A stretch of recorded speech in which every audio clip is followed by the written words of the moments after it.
L'avant-match de Portugal-France, le récap des qualifications en Amérique du Sud pour le Mondial et en Afrique pour la CAN, le match Marseille-Nice reporté, voici les titres du journal de Made in Foot.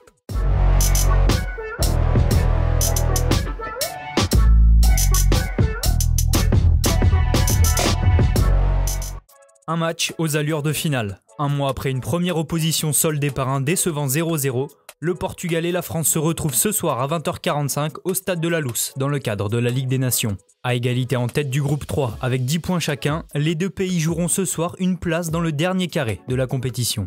Après sa défaite surprise 2-0 face à la Finlande au terme d'un match raté, la France devra se racheter. Positif au Covid-19, Ben Yedder ne sera pas présent sur la feuille de match, au contraire de Kylian Mbappé. Appelé même blessé, l'attaquant du PSG devrait toutefois débuter sur le banc. Kingsley Coman est donc annoncé titulaire, tout comme Kimpembe et Rabiot au milieu de terrain. Vainqueur de la première Ligue des Nations l'an passé, le Portugal avance lui avec plus de certitude.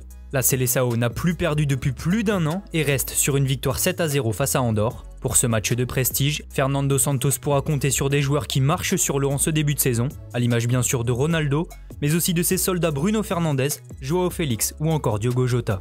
Seul point noir pour le Portugal, l'absence de Pep en défense, une chance pour la France.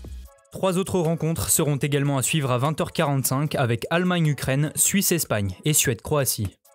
En Amérique du Sud, les qualifications pour le Mondial 2022 en sont à la 3e journée. Cette nuit, l'Uruguay n'a fait qu'une bouchée de la Colombie. La Céleste l'emporte 3-0 grâce à son trio d'attaque Cavani, Suarez, Darwin Núñez.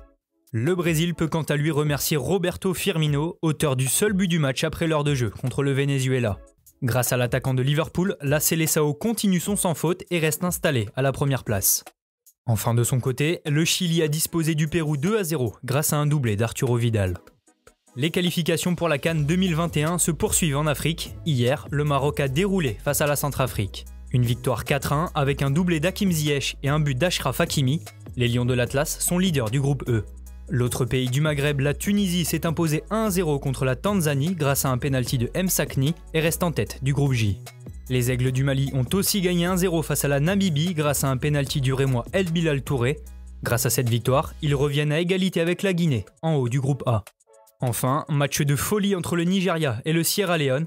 Alors qu'ils menaient 4-0 à la demi-heure de jeu grâce à des buts d'Iwobi et Osimhen, les Super Eagles se sont fait rejoindre dans les dernières minutes, 4-4, score final. En Ligue 1, le match entre Marseille et Nice, initialement prévu le 21 novembre prochain, devrait être reporté par la LFP. Pour cause, 12 cas positifs au Covid-19 ont été détectés dans l'effectif niçois. Le club a d'ailleurs communiqué sur la fermeture de son centre d'entraînement et du centre de formation. Au vu du calendrier chargé de l'OM avec la Ligue des Champions, la rencontre devrait être reprogrammée en 2021. A noter que les Marseillais comptent déjà un match en retard face à Lens depuis la 9e journée. Pour finir, en Ligue 2, Nancy compte également 15 joueurs positifs au coronavirus. La réception de 3 samedi prochain devrait aussi être reportée. Merci à tous de nous avoir suivis, n'hésitez pas à liker, commenter et partager. On se retrouve très bientôt pour un nouveau journal.